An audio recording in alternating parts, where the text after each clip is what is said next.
धनंजय मुंडेच कसे दिसतात सगळ्या लोकांना, तेच वाल्मिकांना कराड, शरदचंद्रजी पवारांबरोबर पण फोटो आहेत त्यांचे, तेच वाल्मिकांना कराड, ज्या वाल्मिकांना कराडांवरती जयंत पाटील भाषण करतात, तेच वाल्मिकांना कराड, ज्या वाल्मिकांना कराडांची ताकद राष्ट्रवादीला मिळत होती, राष्ट्रवादीचा पक्ष वाढत होता, अनेक निवडणुका जिंकत होते, त्यावेळी वाल्मिकांना कराड दिसत नव्हते का यांना?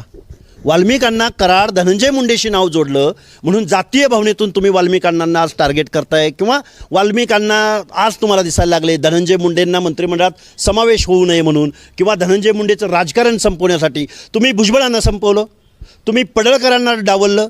तुम्हाला धनंजय मुंडे तेवढे ढसत आहेत का? धनंजय मुंडेंना बाहेर काढायचा तुमचा प्लॅन आहे का? वाल्मिकांना कराड धनंजय मुंडे बरोबर दिसतात, पण ह्या लोकांबरोबर नव्हते का? या प्रश्नाचं उत्तर महाराष्ट्राला दिलं पाहिजे. त्यावेळेला असे खून केले नव्हते, असे खंडन कुणी सांगितलं? ह्यांचे आरोप कधीपासूनचे आहेत? आमच्या माळशिरसच्या आमदारांनी किती खुणांचा गुन्हा केला आहे, त्यांच्यावर आरोप केला आहे? 28.